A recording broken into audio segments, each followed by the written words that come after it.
Bonjour et bienvenue à tous dans cette partie 2 du garage concernant SRG, donc Street Racing Garage. Et là, on se retrouve avec les 3 pilotes engagés pour l'année 2022. Donc, on va commencer avec le King de Calmont, Antoine Amar, pour la saison 2022. Le revenant William Pell, qui sera de retour en 2022. Et l'underdog Quentin Deleplanque, donc qui a fait une super saison, une super 9e place en 2022. Déjà, les gars, merci de nous recevoir. Ouais. Merci à vous. On va commencer par le review de la saison 2021. Donc pour toi Antoine et pour toi Quentin, comment s'est passée cette saison pour tous les deux? Bah écoute, moi comme je t'avais dit quand on s'était vu en début d'année, c'était une année un peu de test pour la voiture, parce que je la connaissais pas du tout.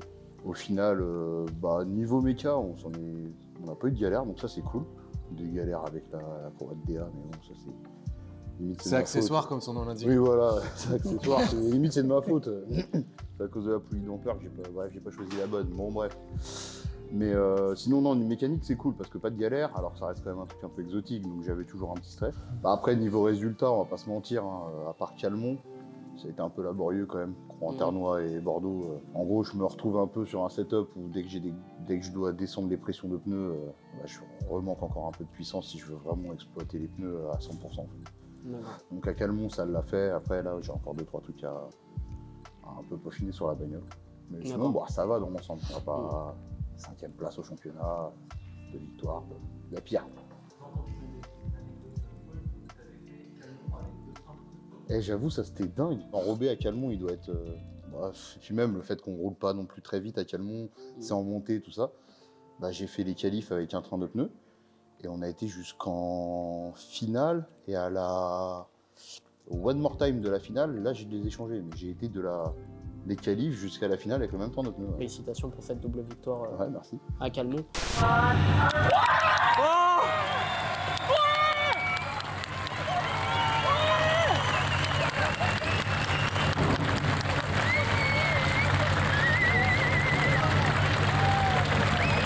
Quentin, on passe à toi. D'abord, je voulais dire qu'on était tous très fiers des résultats d'Antoine cette année. C'est un grand pilote. Personnellement, ça m'aide beaucoup à progresser. D'année en année, il me donne des conseils qui me permettent d'atteindre la 9e place. Donc, pour parler de ma saison, du coup, forcément, je suis un peu déçu. Tant que je terminerai derrière Antoine, ce sera un peu tout naze. Mais on n'est pas du tout en concurrence. Mais voilà, on fait ce qu'on peut. Après, c'est pas facile d'être dans l'ombre d'un si grand pilote. Je fais ce que je peux avec mes moyens. Il s'arrête en plus ce con. Mais tu vas pas garder ça? Hein? Tu vois là, il fait genre, il est sérieux ce connard. Mais ça se dit professionnel. J'en peux plus moi. Non, blague à part, la saison est pas catastrophique dans le sens où je finis 9e, mais j'aurais préféré quand même. Par exemple, Antoine, je trouve qu'il a quand même réussi sa saison un petit peu mieux dans le sens où il a au moins fait de très belles performances à Calmont. Ça donne un peu le sourire, même si effectivement à Bordeaux c'est un peu moins bien, mais tu finis quand même, quand tu finis comme ça avec 2 podiums, voire là 2 victoires. Sur un même week-end. Voilà, c'est un peu de baume, c'est un peu tout ça. L'année dernière, moi j'avais fait mon premier podium, donc je prétends pas devoir être sur le podium tout le temps, loin de là. Hein. Mais ça fait plaisir, j'aurais préféré au moins en avoir un, voire même 2, ou faire le plus possible, mais au moins un, pour avoir une note un peu positive. Donc, là, c'est plus ma constance qui fait que je suis 9e, il n'y a pas eu de coup d'éclat. Donc de ce côté-là, c'est une petite déception. Après, voilà, moi, je le dirai jamais assez, ma voiture, elle reste ce qu'elle est, j'essaie de l'exploiter au mieux. J'ai pas forcément le meilleur coup de volant du CFD, je conduis comme je conduis, bon, moi, ça... Enfin voilà, c'est pas pour me dénigrer, mais je veux dire, je pourrais certainement que certains arriveraient à faire encore mieux avec ma voiture, mais je me défends du mieux que je peux. 9e, c'est bien, avec un coup d'éclat, ça aurait été mieux. Donc en gros, pour toi, cette saison a été bonne, mais un peu frustrante. Ouais. C'est ça. Après, j'avais quand même un objectif, parce que j'ai toujours eu un petit peu de mal en qualif, déjà parce que je stresse un peu, puis parce que les qualifs, c'est vraiment, comme dans tout sport, il faut être présent au moment opportun. Et là, deux passages, surtout que bon, le format du CFD, je sais pas si tout le monde le sait, mais le dimanche, ou enfin le samedi, quand il y a des double rounds, mais il n'y a rien, c'est-à-dire que nous, on se lève, on prend un café et on est en qualif. Donc on ne sait pas comment est la piste, enfin c'est compliqué, c'est pareil pour tout le monde, mais c'est un exercice qui est pas simple. Moi j'avais beaucoup de mal. Cette année, c'était un de mes objectifs en tout cas d'être plus souvent dans le top 10 ou le plus proche, et ça s'est bien passé. Donc ça c'est un des points que j'ai atteint, c'est-à-dire que maintenant je suis autour de la 10e place, voire mieux. J'ai fait je crois 5e à Cros-en-Ternois, j'étais vraiment content d'aller de cette place. Donc ça, voilà, ça c'est le point qui est bien, c'est que j'arrive tout le temps à être dans la première partie de tableau, ce qui me permet d'être leader en battle pour le top 32 au minimum. C'est un avantage. Donc ça, c'est le seul point que je retiens vraiment, c'est que voilà, en qualif, j'arrive à faire un peu, à tirer un peu mon épingle et à me placer pour la suite de la compétition. Et donc après, c'est déjà une première chose. Si derrière, j'arrive à concrétiser, comme j'ai pu le faire à Calmont avant de me faire sortir par Antoine, bon, d'ailleurs qui a gagné, donc au moins, c'était pas pour rien. Mais sinon, voilà, c'est le point que je retiens, moi en tout cas de ma saison, c'est ça. C'est que j'ai au moins atteint cet objectif-là. Le deuxième objectif, c'était dans le top 10, je l'ai aussi atteint. Donc, le seul que j'ai pas atteint, en fait, c'est ce côté un peu. Podium. Voilà. Le podium que tu cherchais à avoir. Le petit coup d'éclat, au moins une fois, un truc qui fait Mhm. plaisir. Donc, je l'ai pas eu cette année, mais j'espère que je l'aurai l'année prochaine. Après, le problème, c'est que d'année en année, c'est de plus en plus compliqué. Les gens le voient. Hein. Vraiment, en fonction des adversaires, il y a 2, 3, 4 têtes qui vont très très vite, qui ont des voitures très affûtées. Voilà, on voit même Antoine qui a une voiture quand même qui est bien conçue. Bon, là, c'était encore le début, hein, donc on va l'améliorer. Mais c'est quand même déjà une belle arme. Et même comme ça, quand il tombe sur les grosses têtes, c'est même pas une question de coup de volant, même s'ils conduisent très bien. Hein, mais c'est surtout que la voiture va plus vite. Voilà, Ouais, même sans parler de top leader du championnat ou quoi, hein, tu vois, il y en a certains qui me donnent du fil à retordre. Ils sont mi-classement, ils sont en dessous de moi avant de partir sur la start line et je galère à les suivre, quoi. Ouais. Donc même sans parler des top pilotes, c'est vrai que là maintenant il y a un niveau où les mecs ils ont des bagnoles, ça y va quoi. Ouais, oui. Non, mais oui. Après, pour Surtout, en là, revenir il y à a ce qu'on un- disait tout à l'heure, on n'est pas une écurie, parce que moi je trouve que le mot convient pas. Mais d'un autre côté, cette année, c'est une des années où on a le plus cherché des solutions, notamment justement parce qu'on avait la nouvelle voiture à Antoine, mais on a essayé de régler, on a essayé de réfléchir au débattement. Enfin, c'est une des années où on s'est plus pris la tête pour aller le plus vite possible. On s'est d'ailleurs jamais Et on pris la continue, tête comme ça. Mais voilà, et on continue de le faire là à l'intersaison. Ça va vraiment être l'objectif, c'est cette recherche de vitesse maintenant dans le drift est très très importante. parce qu'avant on en ressentait peut-être pas le besoin. bah, non plus. tout le monde s'est drifté maintenant Voilà, et c'est ça va être cette question de Est-ce que, vitesse. est-ce que ça a été une année d'évolution peut-être? Là, quand je vous envoie, si vous êtes pris à tête, c'est qu'il y avait peut-être une évolution, un petit peu de mentalité dans FRG ou vraiment. Mais même sans parler de nous, c'est ce que Oui, je oui, t'avais non, déjà mais dit oui. dans Dans la première quand, partie. quand on s'était vu la dernière fois, c'est que de toute façon le drift en France a énormément évolué. Mhm. Tout simplement, les gens ils ont vraiment envie de s'investir. Il y en a qui arrivent à trouver des sponsors, qui ont des budgets, etc.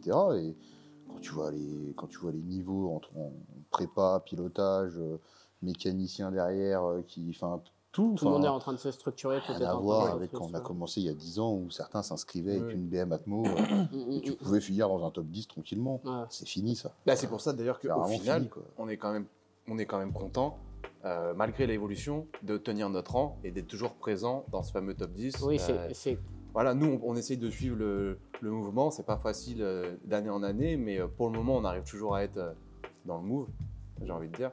Alors, on verra si ça se concrétise cette année. Sa voiture à Antoine, on est parti à la saison 2020-2021 là, avec une voiture que personne connaissait. Donc on a apporté pas mal de réglages justement sur des trainings au CFD, sur des qualifs. On a pu voir, comme il parlait Antoine, de la cour à accessoires qui sautait et tout, qu'on avait beaucoup des amené croix en dedans. terre noire. On a développé, malgré les problèmes qu'on a eu, Antoine il a eu des très bons résultats. Mais au final, on était H24 sur la voiture en train de lui apporter des performances tout au long de la saison. En plus de ça, il fait des podiums et tout. Et il y a un autre truc sur lequel je veux revenir, on parlait un peu de ça la dernière fois avec toi dans la première partie, c'est ce côté underdog, donc exactement que à Quentin ou toi. Cette année, Antoine Amar, beaucoup de gens te mettaient comme le favori des battles, alors que Quentin, il a encore vraiment ce côté underdog, et c'est souvent toi qui donne le plus de fil à retordre. Notamment, il y a un battle qui parle comme ça, c'est le battle contre Diogo, donc qui est au Driftmaster, etc. Est-ce que tu peux nous parler un peu de ce battle en fait qui... Il m'a pas plus marqué que les autres. Après, c'est sûr que les gens estiment que je suis un challenger. Moi, je me le sens tout à fait comme ça. Ouais. Clairement, je suis rarement favori en partant. Après, au final, le battle avec Diogo, c'est quelque chose où il n'y a pas trop de questions à se poser. Donc, c'est pas les plus compliqués parce que je sais que je dois donner à 100%. Soit ça peut passer, soit ça peut pas passer parce qu'il y aura une erreur parce que je suis à 110% ou 120%. C'est un peu ce qui s'est passé d'ailleurs. Au final, j'étais à 120%, j'ai fait une erreur. Malgré le 10-0, ça nous donne one more time. Mais après, j'ai envie de dire, les choses ont repris leur ordre et Diogo est passé. Mais non, c'est pas un battle qui m'a le plus marqué. Après, j'étais content parce que juste au final, j'ai réussi. J'avais un plan parce que quand c'est comme ça, on a un plan de bataille pour réussir à le suivre. Voilà. Et mon plan, c'était vraiment d'être le plus près possible tout de suite et de me mettre légèrement inter pour pas être dans sa fumée parce que je pense que ça a marqué tout le monde. La fumée que faisait Diogo à Croix-en-Ternois, c'était juste hallucinant. Et je savais que si j'étais dans cette fumée, je pourrais rien faire du tout. Donc j'avais décidé de me placer, comme j'ai envie de dire, comme tout le monde le décide. Hein. Sauf que ce qui s'est bien passé, c'est que j'ai réussi à me placer où je voulais. Donc ça m'a plu. Après, voilà, je peux pas être satisfait vu que j'ai pas réussi à gagner malgré qu'il avait fait une erreur en me rentrant dedans au passage aller. Ouais. Mais non, c'était une bonne surprise d'arriver à le suivre quand même, avec un petit peu moins d'angle, avec un peu de concession, mais j'arrivais quand même à le suivre. Donc c'est juste un battle qui m'a fait plaisir. Après, c'est toujours mieux de passer, mais c'est le genre de battle où on n'a pas trop de regrets. J'ai donné ce que je pouvais. Malheureusement, j'ai mis une roue, voilà, enfin, les gens qui l'ont vu verront bien, j'ai mis une roue dans l'herbe qui m'a fait faire une erreur de toute façon. Donc au final, ça s'est décidé assez facilement sur le One More Time. Et toi, Antoine, il y a un battle qui t'a marqué, toi, sur ton année ou pas du tout? Un battle qui m'a marqué sur mon année. Bien, avec moi, ça l'a marqué. Peut-être celui-là. Je pense que ça sera Calmon. Mais Non, au final, la vérité, c'est que le battle qui m'aura peut-être le plus marqué cette année, ça va être mon battle aller-retour et One More Time contre Yazid à Bordeaux. Parce que j'en ai chié en fait. Ok, très bien. Et c'est vrai que j'étais en galère et je pensais pas à ce point-là. Et au final, ça m'a fait faire des erreurs parce que j'ai voulu en rajouter, etc. Après, du coup, j'ai fait tellement une erreur que lui me rentre dedans. J'abîme ma voiture tout seul sans le faire exprès en fait quand je fais ça, tu vois. Donc je me retrouve en galère sur le battle. On repart en One More Time, j'ai la roue, elle est comme ça, etc. Enfin, donc ouais, non, c'est pas le meilleur moment que je retiendrai au final qui m'aura le marqué, mais c'est celui-là. Ouais. D'accord. Parce que ça a été chiant, c'était un enfer.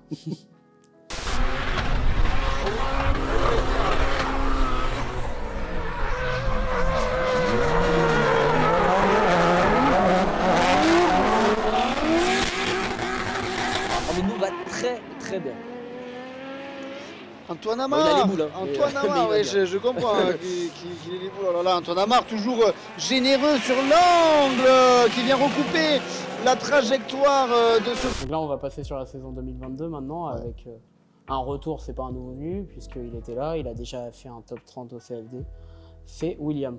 Est-ce que les gars, vous pouvez nous décrire un peu William, son pilotage et tout, pour ceux qui ne le connaissent pas, qui ont rejoint le drift depuis très peu? Est-ce que vous pouvez nous décrire un peu William? Les histoires. William, c'est un peu je sais pas comment dire, c'est un peu le chien fou, quoi. Il drifte bien, etc. Maintenant, j'ai l'impression de me revoir un peu quand j'ai commencé à vouloir en faire partout, à fond, tout le temps. J'étais exactement comme lui. Mais après, il a fait des erreurs, il commence à comprendre. En plus, là, il a eu on va appeler ça une intersaison, mais il a eu toute la saison 2021 où il n'a pas roulé. Donc, ça, c'est un peu dommage parce que ça stoppe dans le fait de s'entraîner, etc. Parce que chaque fois que tu viens rouler, tu prends du niveau, quoi. Donc, là, c'est dommage qu'il n'ait pas roulé cette année, mais sinon, non, moi, je trouve qu'il se démerde grave bien pour un mec qui avait jamais fait de compète avant ou quoi. Et faut qu'il roule maintenant, quoi. Oui, c'est exactement ça. Et il va avoir besoin d'expérience. Il n'a pas beaucoup d'années et ça ne s'est pas forcément très bien passé. Il a eu des problèmes mécaniques parce qu'il avait récupéré le moteur qui était dans ma S14, qui était un moteur qui avait un certain âge. Donc ça l'a coupé un peu dans son élan. Je pense que mentalement, ça n'a pas été ce qu'il y a de plus facile non plus pour lui, comme démarrage. Après, voilà, William, par contre, c'est pas un nouveau venu dans le drift. Donc il sait drifter, c'est sûr. Après, je pense qu'il a besoin d'expérience en battle et mentalement dans la compétition tout court. En tant que sportif. Après, William, moi, je lui souhaite le meilleur parce que déjà, c'est quelqu'un qui nous sert beaucoup dans la team et qui a un bon investissement. C'est quelqu'un sur qui on peut compter. Donc forcément, à partir de ce moment-là, nous, je pense qu'avec Antoine, on a à cœur de l'aider. Et moi, du haut de la peu d'expérience que j'ai, j'essaierai de l'aider à reprendre cette année 2022 du mieux possible. Là, normalement, il va se retrouver avec une voiture qui sera compétitive. Encore une fois, ce ne sera pas la meilleure, mais ce sera compétitif. Alors, on repart sur un développement d'une voiture, quoi. Mais voilà, de toute façon, S'il te plaît. on commence à bien connaître. C'est sûr. On commence à bien connaître les S13. commence à bien connaître les SR20, les RB, on sait quoi faire de base. C'est aussi pour ça que quand on fait un truc maintenant, dès le départ, c'est un minimum cohérent. Donc, normalement, il aura quelque chose de cohérent. Après, il y aura toujours un peu de développement à faire, mais ça devrait bien se passer, quoi. Donc William, on s'attaque à toi, comme je disais. Donc tu as fait une année blanche en 2021. C'était un choix personnel ou Alors, ouais, ça a été un choix. Bon, on s'est tous concertés avec la team et tout. Hein, ça a été un choix, en fait, on peut dire, pour faire un pas en arrière pour mieux sauter. Tu vois ce que je veux dire? Ouais, bien sûr. Donc, maintenant, on va parler normal, hein, question finance. Ouais, bien sûr. Voilà, Bah, c'était soit il remettait un moteur de dépanne. Soit je remettais un moteur pour dépanner et qui n'était pas compétitif par rapport aux autres concurrents, soit je me prenais une année pour qu'on développe un nouveau moteur et que je revienne en 2022 avec un vrai setup, avec une vraie voiture, donc tout ce qui est châssis complètement différent de l'ancienne, moteur complètement différent de l'ancienne.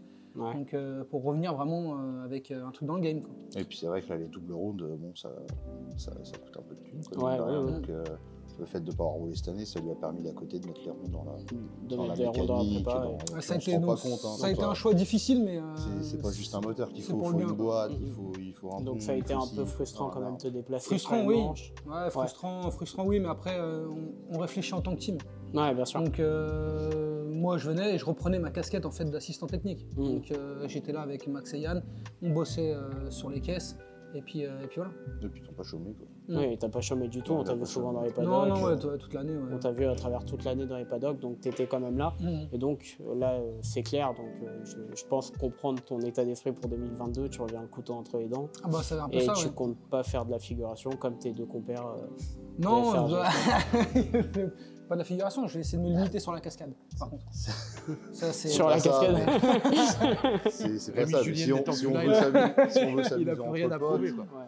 on se prend une inscription sur un training et puis Voilà. voilà, on Non, s'amuse. là, c'est clair que. On fait de la compète, c'est aussi parce qu'on est compétiteur et qu'on aime ça. Donc Mm. oui, on vient pas pour perdre, hein, clairement. Oui, c'est clair, c'est clair. On va parler aussi un peu de l'absent du quatrième membre de l'équipe aujourd'hui, qui est Fred, donc qui est monté en loisir après une super bonne saison, avec notamment des passages en Mérignac qui en ont fait trembler plus d'un. Cette famille un petit peu dans le, dans le team SRG. Il y a de la vitesse, il en arrache même son bas de caisse. Attends, il pour va rester finir. jusqu'au bout avec un peu de chance. Ah, Le transfert, il passe c'est bon. Pour une première année, là, on va passer sur l'intersaison. Quels sont vos projets pour l'intersaison, des changements, et qu'est-ce qui va se passer pour l'intersaison? Tout le monde essaye de faire un peu évoluer son truc, quoi, en fait. Parce Donc, que Donc, il va pas y avoir de réel Mm-mm. changement dingue. Bon, à part William qui lui arrivera sur une nouvelle méca, mais pour moi, Quentin, etc., on essaie de faire évoluer nos setups actuels, mais c'est pas du jour au lendemain, on va doubler notre puissance. Quoi. Donc on essaie surtout de travailler sur nos châssis, ce qu'on faisait pas dans le passé. Là, on va jouer sur les poids, roues, tout ça. Enfin voilà, on va vraiment travailler sur tout ça. Parce que mine de rien, ça représente une bonne partie du boulot au final. On s'en est rendu compte avec d'autres participants qu'on a regardé évoluer aussi. Enfin, voilà. qui faisait attention à des détails que personne faisait attention avant. C'est ça, et puis même, voilà, on en arrive à un stade où si tu fignoles pas tout, bah, Tu perds des places. c'est soit tu es vraiment un lot au-dessus et avec n'importe quoi tu battras tout le monde, mais bon, jusqu'à l'heure actuelle, c'est pas le cas chez nous, je crois. C'est donc. pas le cas chez nous et même au CFD, puisqu'il y a plein de gens qui étaient en la nouvelle année, on a bien vu, qui ont été compétitifs sur certaines manches chez d'autres non avec des voitures. Donc les réglages deviennent de plus en plus importants, vraiment avec des petits détails comme vous pourrez le voir après dans le tour du garage de Quentin, comme il nous en parlait. Vous allez essayer de grappiller de la vitesse là où vous pouvez et puis voilà. Bah, on tire aussi les enseignements de ce qu'on peut voir sur nos replays, de ce qu'on peut voir avec David qui regarde tout le monde passer toute la journée. Donc lui, il se rend bien compte en fonction des moteurs, des pneus utilisés, il voit bien qui va bien, qui va pas bien, qui avance, qui n'avance pas. Et bah, nous derrière, c'est à nous aussi de bosser là-dessus pour rattraper notre retard, quoi. Après, c'est bosser aussi sur la motivation parce que, on va pas se mentir, c'est compliqué depuis 2 ans. La pandémie, elle aide pas, mais faut pas trouver que des excuses rapport à ça. Mais là, par exemple, cette année, on est en janvier. Là, on fait la vidéo, en tout cas, En janvier, ouais. sur cette date-là, et on n'a toujours pas de calendrier. C'est quelque chose qui est important j'avoue pour que la ça- motivation et pour c'est dur un peu, l'organisation. ouais. Donc là, Ouais, et puis même, on a l'impression d'être les oubliés du sport auto en France, quoi. Ouais. On paye une licence comme tout le monde. Il y a beaucoup d'inscrits en plus en France qui font du Ça drift. doit être sûrement le sport automobile le plus diffusé. Enfin, le championnat de France Partout. le plus diffusé en. Ouais, même Championnat partout où on national. se déplace, on voit bien. Moi, Ouais. quand j'ai discuté avec le patron du circuit de Croix-en-Ternois, il m'a dit quand j'accueille la Clio Cup, la Porsche Cup, ce que tu veux, la Superbike, il dit il n'y a personne. Il dit il y a 50 personnes qui viennent voir parce qu'ils sont passés par là et qu'ils ont vu qu'il se passait quelque chose au circuit. Ouais. Alors que quand il y a le drift, bah, t'as pu voir. Oui, oui, oui. Après, populaire. notamment en pleine Ah, pandémie. ils ont fait bien combien parce qu'on est ils ont fait accessible combien de aussi. spectateurs, je crois 8000. Il y a 8000. Comme ça, ouais. Sur les 3 À jours. Croix-en-Ternois, j'ai trouvé ça dingue. Et à côté de ça, bah, je trouve que le drift en France, il évolue pas à cause de ça. On n'a pas de nouveau circuit, on n'a pas de structure, on revient tout le temps sur les mêmes pistes. Puis en plus là, comme dit Quentin, avec la pandémie, ça n'a pas aidé. On se retrouve à faire des doubles rondes, on a fait que 3 déplacements dans l'année. En 3 mois. En Ouais. 3 mois, enfin bon bref, Super short. ça a été un peu short. Donc c'est vrai que niveau motive, là, ça a été un peu compliqué. Et le fait de voir qu'on n'a toujours pas le calendrier qui sort, qu'on ne sait pas... Donc du coup, bon, c'est vrai que c'est un peu dur de trouver de la motive, mais après, comme c'est Max, je crois, tout à l'heure, qui disait on sera là.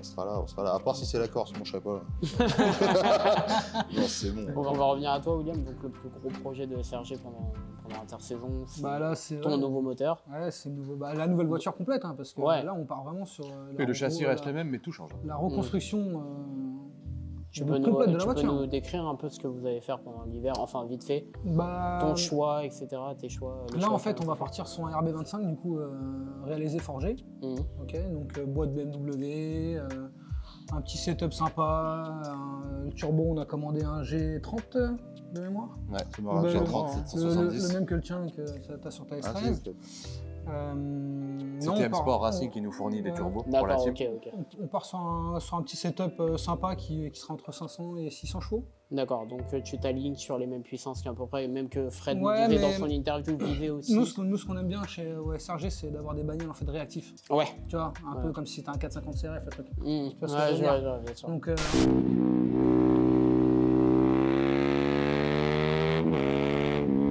on s'en fout d'avoir 8000 chevaux, 1200 chevaux. On veut un truc qui fait du 500, 600, mais à l'appuyer, en fait, Que t'as la plage on a totalement une ouverte. bonne plage plage. et que ça réagit, en fait. Oui, et puis il y a aussi Sur le- un autre point. Quand tu veux sortir 8 ou 900 chevaux d'un bloc comme ça, ça demande Ouais, des RB, budgets. c'est des budgets. Ça demande des budgets qu'on n'arrive Et de pas à. l'entretien derrière. Enfin, Il y a de l'entretien. on pourrait se faire un moteur comme ça, mais à côté de ça, on fait pas de piste dans ce cas-là. Où tu Puisque- alignes qu'une seule voiture. ou alors, il faudrait qu'on trouve un partenaire qui nous payerait par exemple tous nos déplacements, toutes nos inscriptions, enfin tout Ouais, ça, bien sûr. et que nous, à la limite, notre budget personnel, il passe que dans la mécanique de notre voiture. Mais là, actuellement, on est obligé de se répartir tous les postes de finance. Donc, On de parle dépenses, beaucoup de pardon. budget, après, faut pas penser qu'on se plaint, on est heureux de faire notre passion. Ah oui, Oui, non, mais ouais, c'est- voilà, ouais, on le fait parce qu'on le peut. Mais C'est- comme chaque voilà, passion, C'est c'est pour le faire nerf de la comprendre. guerre. Si on avait un C'est ça. moteur de 8 ou 900 chevaux, bah, on ferait peut-être pas de piste parce qu'on aurait plus de thunes pour en faire. Ouais. Enfin, donc, c'est ça. Faut adapter. Après, sur le Et puis il développement faut de la... l'entretenir aussi, le moteur de 8 ou 900 chevaux. Sur le développement de la voiture, on va pas se mentir, avec la pénurie qu'on a en ce moment et la retard de conjoncture, pièces. Conjoncture actuelle, on a des retards de pièces à mort. Tout C'est ce coûte de que, plus c'est ce en que plus cher Antoine aussi. avait aussi, ouais, c'est C'est, ça. Tout coûte de plus en plus Les cher. matières coûte plus cher. premières, Les pièces, on a du mal à les avoir. Mm. Donc là, la voiture, en fait, les trains sont montés dessus. Moi, ce que je peux faire chez moi, je le fais. C'est vrai que le Donc, délai c'est mon des métier. pièces, Juste le moteur. le ouais. délai des pièces depuis 1 ou mais 2 c'est ans, c'est une hardcore. catastrophe. C'est hardcore. Enfin, dès que tu as besoin d'un truc un peu exotique, entre guillemets, quoi. Ouais, ouais. Dès que ça doit Comme venir toi, de tu as eu l'étranger et avec, tout. comme toi, t'as eu avec ta voiture aussi aux États-Unis, au On a Japon. beaucoup etc. d'histoires de matières premières. Sinon, on la trouve, mais ils nous donnent des délais qui Des sont délais, pas acceptables. Ouais, Tu genre vois, 6 là, mois. je te donne un exemple, le collecteur d'échappement, Oh, le collecteur ça fait d'échappement, 4-5 c'est- mois qu'on l'attend. C'est une histoire Ah oui, sans d'accord, fin, ok. quoi. Ok, ouais, je J'ai vois. l'impression qu'on cherche un vedeur. C'est improbable. Ok. Mais Ouais, bah, on se forcément, faut- cette pandémie. On se focalise là-dessus et de toute manière, ouais, comme tu as dit, c'est couteau entre les dents et on sera là. Ah oui, oui, oui, bah, de toute façon, vous n'êtes pas là pour faire de la figuration, on voit Bah bien non, de depuis toute manière, j'ai quelques une caisse années. de secours là-bas, Max, il me prêtera sa caisse au cas où. Bah, tu l'as prêté à Antoine?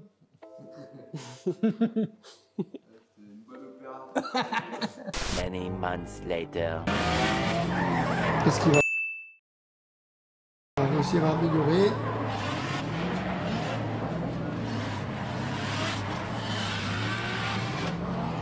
Transfert, appel contre appel, dans le deuxième place, c'était très bien. Enfin, superbe Nissan S13. Est-ce que concernant cette saison, en dehors du fait qu'on n'a pas le calendrier encore, mais est-ce que vous avez des attentes et des objectifs personnels chacun? Oui, tout à fait, on a une attente de ne pas aller en Corse. Ça c'est une des premières attentes. Alors, on veut pas aller en Corse. On veut des cash price. On veut des nouveaux circuits. Et on veut... je sais pas, non déjà ça c'est bien. Non, ça c'est bien. Après, les attentes, c'est les mêmes tous les ans. On ne peut pas viser. Ça sert à rien de. Voilà, être dans le top 10, rouler du mieux qu'on peut, prendre du plaisir, créer des souvenirs entre potes. Je souhaite, comme je l'ai dit tout à l'heure, le meilleur pour William. Donc, j'espère que 2022, ça lui apportera de l'expérience et qu'au moins, il pourra rouler dans de bonnes conditions avec son nouveau setup. Qu'on profite tous les trois, qu'on ait de belles images. Là, je pense que ce qui est clair maintenant avec ces 2 années qu'on a passées, c'est que les petits bonheurs sont importants.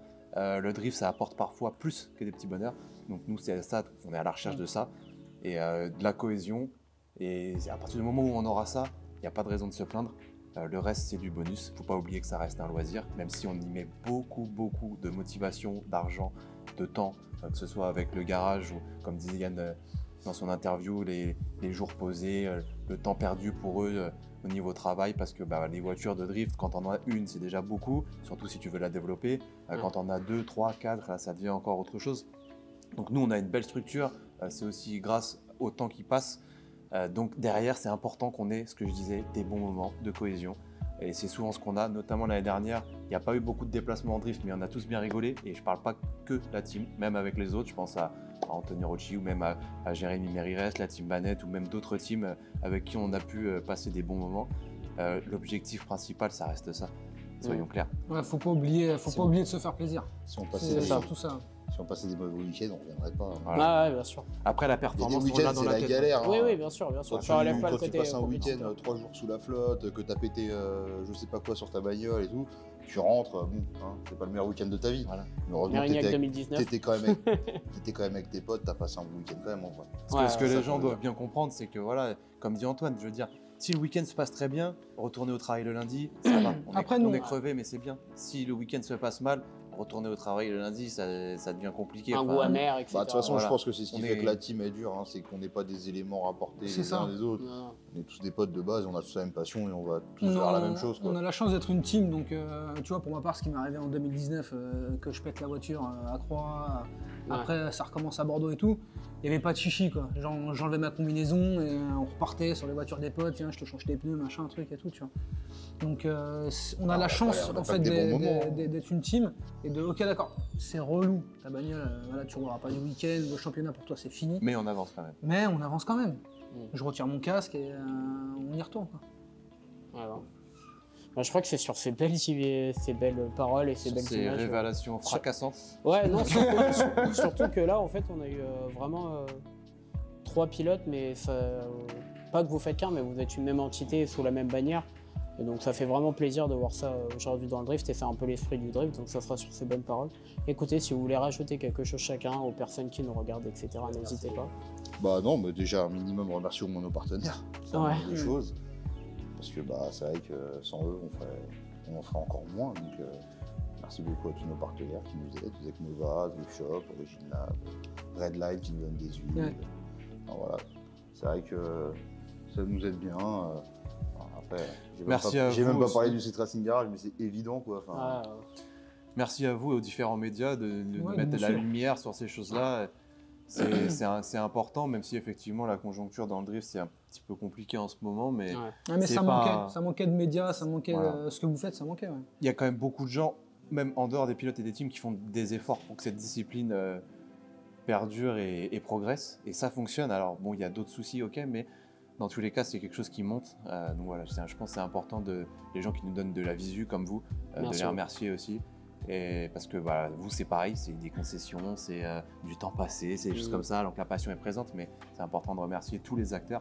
Donc je pense que le dernier mot, c'est un bon dernier mot de remercier tous ces gens qui en font partie, y compris la Red Team, tous les organisateurs de championnats, les différentes choses. Sans ça, au final, on serait tous dans notre coin, ça nous regroupe et c'est ce qui fait tous les petits bonheurs que je disais tout à l'heure, donc voilà. Merci beaucoup en tout cas de nous avoir reçus, et puis On souhaite le meilleur pour la saison 2022. Merci. Merci à vous. Plein Pareil. de bons moments et plein de On espère que du bon pour vous des aussi pour podiums, 2022. j'espère. Et puis voilà, on espère. bonnes Et puis on vidéos. suit de toute façon. Je voulais juste, avant de finir quand même, parce qu'on a Ouais. oublié d'en parler, mais l'année dernière, on a été suivis par 2 jeunes qui font de la vidéo. Et nous, on leur a donné un petit surnom, on les appelle Spielberg dans le Les milieu. Spielberg. Mais franchement, c'est quelque chose qui va arriver là bientôt et c'est top. Mais tiens, il est là, Spielberg. Voilà. Spielberg Regarde, est il est là. présent avec nous aujourd'hui. Et je suis pas inquiet sur le fait qu'il va nous sortir un truc qui va nous faire plaisir parce que de toute Ouais. façon, retracer des souvenirs comme ça, c'est plaisant. Et voilà, je l'ai Ah, ils nous ont vraiment. suivi toute la saison, ils en ont chié, ils sont venus avec leur voiture de leur Voilà. côté. On leur a pas facilité la tâche. C'est Voilà. quand même important Surtout avec tes d'en humeurs. parler. Ils ont Ah, pas. Alors c'est vrai que suivre une équipe comme la vôtre, et ils n'ont pas choisi le plus simple. Voilà. Ils n'ont pas démérité. Non, et, mais puis c'était super cool c'est parce grave que cool. Ouais, ouais. on sait très bien qu'on va avoir des super vidéos de nous parce qu'en fait c'est de la vidéo sur le fait accompli. Donc Et là, les gens ils ont- vont voir quand ils vont ils ont tout voir filmé, donc il y aura tout. Ouais, J'attends de voir moi c'est aussi, mais à mon énorme. avis, ça va Donc il y a être de pas la mal. rigolade, il y a de l'engueulade, il y a de la réconciliation. C'est vraiment un peu Donc disparate. on est sur une télé-réalité. On est sur la Non, non, mais télé-réalité, c'est, Sergio. Et puis franchement, c'était super cool de les avoir avec nous. On a cassé des grosses barres avec eux, on s'est liés d'amitié avec eux. Ah non, c'était cool. Voilà, donc je voulais C'est en exactement parler. ça, en fait, c'est la passion qui nous réunit tous. Mm. Et donc voilà, donc merci beaucoup en tout cas de nous avoir vus. Vous pouvez les suivre sur les différents réseaux. Je vous dis à bientôt les gars et merde pour 2022. Merci beaucoup. Merci. Ciao.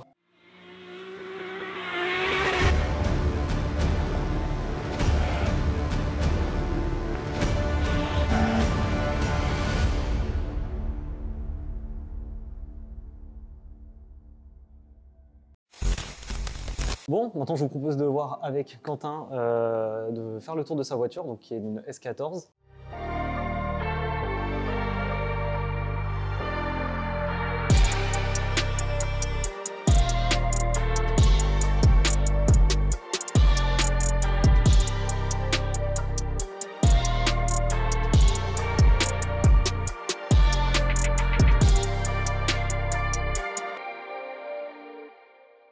Donc si tu peux nous raconter un petit peu l'histoire de sa voiture donc, depuis que tu l'as. Bah voilà, donc c'est une Nissan, je l'ai acheté en 2007. À l'époque, elle était toute d'origine. Je l'ai acheté à un boulanger qui l'avait gardée précieusement. Elle avait 100 000 km. Depuis, bah, je l'ai un petit peu modifiée, comme on peut voir. Au final, elle a roulé sur route de 2017 à 2015, jusqu'à ce que je commence réellement la discipline du drift au championnat de France. Ouais, c'était ton daily. C'était une voiture que j'utilisais tous les jours, ouais. C'était ma seule voiture en fait. Hein. Ok. Donc je la préparais quand même un petit peu au niveau, à hauteur de ce que je pouvais, et raisonnablement vu qu'elle roulait sur la route. Qu'est-ce qui t'a fait dire je vais la passer complètement en drift et arrêter de la. Bah, en fait, L'utiliser en vélo. au final, quand Antoine a commencé le drift en 2011 ou en 2010-2011, j'ai suivi forcément, parce qu'avec Antoine, on est très proches depuis des années. Et au final, ça m'a donné envie, je l'ai laissé, ça me paraissait un peu inaccessible, donc je l'ai laissé se lancer. Et au fur et à mesure, bah, j'ai senti l'appel, j'ai vu que je pouvais rejoindre, j'en ai parlé avec la team et ça s'est fait comme ça au final. Je me suis lancé parce que j'avais fait un essai sur sa voiture et j'ai vu que ça me plaisait et que j'arrivais à faire quelque chose de mes mains, on va dire. Et donc voilà, c'est comme ça que ça s'est lancé. C'est marrant parce qu'aujourd'hui, on n'a plus vraiment cette image de on prend une japonaise en oubliant l'aspect drift du truc. Maintenant, on pense directement qu'une japonaise c'est fait pour le drift. Oui, bah après moi je l'avais acheté déjà dans l'esprit du drift. C'est juste qu'au final, je m'étais rendu compte qu'à l'époque, en 2007, bah, ça allait me coûter trop cher. Je pensais naïvement que j'allais pouvoir faire du drift déjà avec ces 200 chevaux. Quand je l'ai acheté, j'ai compris qu'il ne se passerait rien, donc j'avais tout de suite mis ça de côté. Sachant qu'à l'époque, les prix étaient déjà bas par rapport à maintenant. Oui, je l'ai acheté à 6 000 €, elle avait 100 000 km. Effectivement, maintenant, ça a plus que doublé. Ok, bah, je vous propose de passer plus dans le détail de la voiture. Donc,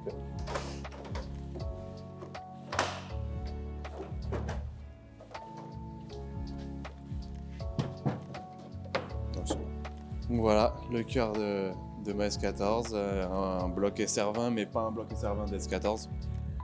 C'est un bas moteur de S15 Atmo avec une culasse de S13 SR20. C'est des choix qu'on a fait au fur et à mesure de la préparation, ça s'est présenté comme ça, il n'y a pas de raison particulière à ça. est-ce que c'est le SR20 d'origine? qui était dedans quand tu l'as acheté? Non, bah non, parce que du coup, là, comme je disais, c'est un bloc de S15 et une culasse Ouais. d'S13. Donc d'origine, il y a un bloc d'S14, il y a eu un bloc d'S14, il est resté quelques années au début. Et ensuite, je l'ai changé quand j'ai voulu upgrader le setup. Donc je suis passé sur ce bloc-là. C'était un essai qu'on avait déjà fait sur la S13 à Antoine. En fait, c'est un setup qu'il avait lui, mais non forgé sur sa S13 quand il a été champion de France en 2015. Donc j'ai repris exactement la même idée de ce bloc, mais on l'a renforcé pour essayer d'en tirer un peu plus. Ok, bah, détaille-nous un peu ce que vous avez fait à ce moteur. Donc, Bah, piston, bielle forgée, après les choses classiques pour faire du drift, hein, carter cloisonné. Là, depuis cette année, il a un collecteur Mazworks avec un turbo G30. voilà, donc c'est une des choses que tu as fait pendant l'intersaison, l'intersaison de 2020. Ouais. Je suis passé sur un des turbos dernière génération, parce qu'à l'époque, j'étais sur un turbo plutôt classique. J'étais un GT normal, un GT28. Tu sortais sur une grosse saison finie. En 2020, ça s'est plutôt bien passé. Ouais. J'ai fait mon premier podium et au final, je termine 6e de la saison. Donc j'ai essayé de compléter un peu le setup moteur pour rester le plus possible dans la course, même si c'est compliqué d'année en année, et encore plus avec un 4 cylindres. Mais ça a quand même bien fonctionné, hein. Au final, je charge plus tôt, je pense qu'on a gagné un peu en puissance. Nous, on n'est pas trop du genre à calculer ça, on va pas trop sur banc, on fait au ressenti, ça nous suffit. Si elle marche bien, c'est le premier indice, hein. Après, sinon, injecteur, bobine R8, tout ça, c'est le garage qui gère, qui me propose les options, et on teste, on voit avec l'expérience qu'on a. Il y a 2 ans, il y a 3 ans même, je suis passé aussi en transmission de BMW parce que, encore une fois, c'est un setup qu'on avait éprouvé sur la S13 d'Antoine et il cassait beaucoup de boîtes de vitesse quand il était en boîte des Cervin. Donc on l'a monté comme ça, on a fait une année, on a vu que ça recassait des boîtes, donc on est passé directement sur une boîte de 330D boîte 5. Ça fonctionne bien depuis. Je suis pas tendre avec et ça pose pas de problème. Ouais, c'est ce qu'on entend beaucoup, hein, les boîtes diesel BEPS. Ouais, ça tient bien. Ça tient bien. Ouais. Il y a beaucoup de drifters qui utilisent Oui, ces boîtes. C'est la bonne solution low cost en vrai, hein. C'est soit ça ou soit c'est 10 000 et c'est de la séquentielle. Mais Ouais. à part pour les Riken, ils ont des boîtes différentes, mais sinon c'est beaucoup des boîtes La BMW. fameuse tu parles de la fameuse Dotbox. Ouais. Du coup, on est toujours sur un refroidissement à l'avant. Donc, toi, t'as pas trop de problème avec le poids à l'avant, vu que c'est un 4 cylindres, c'est quand même plus petit. Ouais, ça évite les problèmes que certains ont au final à tout passer derrière. Au niveau du poids, c'est bien, mais il y a souvent quand c'est pas bien fait, au final, ça pose des problèmes de chauffe. Moi, j'ai jamais eu de soucis avec ça. J'ai fait une crash bar devant. Pour le moment, j'ai jamais eu de problème en termes de crash. Et effectivement, au niveau du poids, vu que c'est un 4 cylindres, je suis pas embêté là-dessus. Donc j'ai tout laissé devant. Ouais, on voit que t'as encore pas mal de place, hein, entre le ventilo et le radiateur, mais aussi ce qui fait les gens passer le radiateur à l'arrière, c'est aussi si tu as un crash, bon, là c'est ce qui prend en premier, quoi. Oui, de temps en temps ça arrive, hein, mais en l'occurrence à chaque fois ça a tordu ma crash bar et c'est tout, quoi. Derrière, là on la voit, elle est assez, elle est assez robuste. Je suis pas embêté avec ça. J'espère ne pas l'être. Est-ce que tu penses que tu arrives aux limites de ce moteur? Parce qu'aujourd'hui, je crois que tu es le seul 4 cylindres dans le top 10, en tout cas, du CFD cette année. Oui, dans le top 10, oui. Après, il en reste encore quelques-uns. Il y avait Vincent cette année qui roulait avec son SR20. Vincent Crène, il y avait Arnaud, dans la même team tous les deux. Après, effectivement, ça se fait de plus en plus rare. Bon, faut pas se mentir, c'est plus compliqué de sortir 800 chevaux d'un 4 cylindres que d'un moteur BM ou d'un 6 cylindres Toyota. Mais bon, aux limites, pas vraiment. Après, c'est les limites classiques, j'ai envie de dire. Ouais. Un moteur de 4 cylindres, ça peut faire 2000 chevaux, mais c'est compliqué de le garder fiable, surtout pour du drift. Enfin, donc je pense pas que je suis aux limites quand même dans tous les cas. Et on le voyait bien avec la voiture à Gotcha par exemple, c'était un VET, mais ça faisait quand même 800 chevaux. Il y a des SR20 en Russie ou même dans d'autres pays qui font largement plus de chevaux que le mien. Après, c'est plus exotique, c'est plus compliqué à régler et c'est surtout beaucoup plus onéreux, quoi. C'est ça. Gotcha, c'est un bon exemple parce qu'il est resté longtemps avec un SR20 qui approchait les 1000 chevaux. Et cette année, justement, on a vu qu'il est passé sur un 2JZ. Ouais. Donc, est-ce que ça veut dire qu'il considère que le SR20 c'est plus possible? Parce que je pense que ça devait lui coûter très cher. Je sais pas, après, moi je le connais pas. Je pense que sa voiture a été quand même assez fiable, hein, parce qu'il n'avait pas l'impression qu'il avait d'embêtement avec, mais c'est juste, je pense, une sécurité en plus. Dans tous les cas, même avec son SR20, le couple est quand même moindre, bas dans les tours. c'est prendre un peu de risque quand tu es suiveur, de vraiment tout le temps rester dans l'utilisation, dans la plage d'utilisation du moteur. Là, avec James Dean qui venait et avec le niveau qui augmente au RDS, c'est une sécurité de plus pour lui, je pense, d'être en 6 cylindres. Enfin, c'est comme ça que j'ai interprété son changement. J'étais un peu déçu quand même, mais c'est comme ça que j'ai interprété son changement. Et c'est aussi d'ailleurs pour ça qu'il y en a plein qui sont en V8, c'est ce côté simplicité quand on est en suiveur, et même pour placer la voiture au niveau de la fluidité, ça évite un peu les clutch kicks et tout le reste. Alors là, on voit quand même qu'elle a gagné en puissance avec le 2JZ, hein, mais je pense pas que le Cervin le limitait réellement, hein. C'est plus pour être sûr de se donner le plus de chances possible, d'être le plus fluide possible dans la porte des gens, quoi. До 880. Помимо того, что мы охлаждаем мотор сильнее. Du coup, on va passer je pense au train roulant, hein, qu'on peut voir directement ici. Ah, les trains roulants, c'est simple aussi. Juste des triangles allongés. À l'époque, ça a été fait par Romain Gomolka. Il m'avait fait aussi des fusées, mais entre-temps, je les ai cassées. Donc là, du coup, j'ai des fusées Geomaster 2. Voilà, j'aime à dire que dans l'ensemble, c'est une bonne voiture des années 2010. Hein. Donc tout ça, c'est des choses qui se faisaient il y a 10 ans dans le drift, des fusées Geomaster Driftworks avec des bras rallongés et des rotules qui vont bien. C'est efficace. Après, ça a ses limites, mais au niveau rapport qualité-prix, c'est quand même imbattable. Hein. Quand on voit le prix d'un Westfab ou des choses comme ça, alors certes, il y a plus d'angles, mais en fin de compte, il faut aussi réussir à l'utiliser. Donc moi, pour le moment, je m'en plains pas plus que ça. Je vois bien dans les tableaux de qualif et tout que j'ai pas beaucoup moins d'angles que les autres. Parfois, ça peut être un peu moins impressionnant dans les transferts parce qu'il faut un peu plus assurer le coup qu'avec un Westfab. Mais c'est quelque chose qui me plaît. Après, ça devient presque un prototype, je trouve, la voiture. Donc je dis pas que j'y viendrai pas quand même un jour, pourquoi pas. Mais je suis pas pressé. J'aime bien modifier les choses en place dessus plutôt que de ramener des pièces qui sont vraiment faites pour ça. Je trouve que c'est un peu moins de charme en tout cas. Mais c'est vrai que même moi j'ai été étonné de voir que ce soit pas un Westfab parce que pour quelqu'un qui fait 2 top 10 d'affilée, on s'attend direct à une prépa de fou Westfab machin. Et en fait, on voit qu'il n'y a pas besoin. Donc, Et bah, c'est pareil qu'Antoine Amar qui est passé que sur un Westfab l'année dernière. Donc voilà, donc en fait là, vous êtes venu à parler du Westfab c'est venu sur la table que depuis quelques années en fait. On en parle depuis quelques années, mais on voulait pas le faire. Là, Antoine, il s'est fait une nouvelle voiture, forcément il y a des objectifs qui suivent, hein, l'investissement. Donc on se rend bien compte que, encore une fois, c'est un petit peu comme Gotcha et son 6 cylindres. Hein, c'est un petit supplément qui peut faire qu'on est plus serein et qu'on peut plus ajuster. Donc il en est pas déçu. Hein, donc je pense quand même que ça reste des super trains avant. C'est un peu plus de facilité et après ça se permet de se concentrer beaucoup plus sur le pilotage plutôt que sur les réactions de la voiture. On verra plus tard, peut-être que j'en mettrai un. Et du coup, avec les retours qu'a eu Antoine, t'as eu des idées pour améliorer ce côté-là ou tu penses que je suis pas pressé. Lui, il en est content et il avait le même genre de train avant que moi avant, hein, des choses classiques. Donc ça veut dire que quand même le feeling reste là et c'est tout de suite habitué. Donc pourquoi pas y venir un jour, mais franchement je suis pas pressé. Je préférerais travailler sur la rapidité globale de la voiture ou même sur le moteur, sur le châssis en lui-même, parce que ça reste une voiture qui est assez simple. Alors pour certains non, mais en vrai comparé aux autres si. Donc c'est pas le sujet actuel, mais quand je saurai plus quoi faire de mon argent, on verra. Okay. Du coup, je sais plus si tu en as parlé, mais tu es sur des BC Racing, c'est ça? Ouais, mes combinés, c'est des BC Racing. Je les ai achetés quasiment en même temps que la voiture.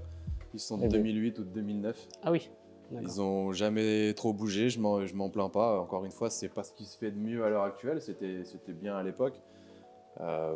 Ça fait le job et j'ai envie de dire comme un peu tout sur la voiture. Le rapport qualité-prix, il est au top, mais il y a bien mieux que ça. Du coup, sur les jantes, c'est sur du Japan Racing classique. Ouais. Avec du Zeknova. Avec des pneus Zeknova, et ça fait plusieurs années qu'on roule là-dessus. Là, pour le coup, j'ai rien à redire. Hein. Moi, pour le moment, je peux pas les exploiter à fond à l'arrière, du fait que j'ai qu'un 4 cylindres. Donc, je roule qu'en 2,45, voire même en 2,35 sur certains circuits. Ça a un super grip, ça a une bonne usure. Les flancs ça se balade pas. Moi, c'est quelque chose que j'apprécie sur le train avant, notamment. Là, j'ai mis des bonnes largeurs l'année dernière. Je savais pas trop ce que ça donnerait. Je suis en 2,35 à l'avant quand même. Mais non, c'est top. Ça, c'est un des bons côtés et un de nos meilleurs partenaires sur les années qu'il y a dans le passé et pour les années futures, j'espère. Sur la répartition, Pouat, vous portez une importance un peu à ça ou... Pas tellement. C'est pas que c'est pas important, mais on n'a pas développé ce côté-là sur ma voiture. Comme en plus de ça, c'est le moteur qui est dedans de base. On sait que le S-châssis c'est plutôt assez bien équilibré. Donc je pense que cette année c'est une des pas de modifs, mais un des secteurs sur lequel je vais un petit peu travailler. Comme je fais pas grand chose sur le reste de la voiture, je vais travailler un peu sur le poids et aussi sur la légèreté globale, je veux dire, et aussi sur la répartition des masses. Donc on verra si ça change. Je pourrais vous faire un retour plus tard parce que c'est quelque chose que j'ai jamais fait et je pense que cette année je vais m'en occuper. Bon, on fera sûrement un tour dans les paddocks pour te demander pendant le championnat. D'ailleurs, c'est marrant quand même, ça fait plusieurs années que tu as cette voiture et j'ai l'impression que, comme toi, elle est tout le temps en évolution. Oui, bah, sans changer des choses, tu testes des nouvelles choses et elle est toujours en évolution et les réglages ne sont jamais finis. Non, c'est sûr. C'est sûr, d'autant plus que nous, on n'est pas des pros du training, quoi. On n'en fait pas beaucoup.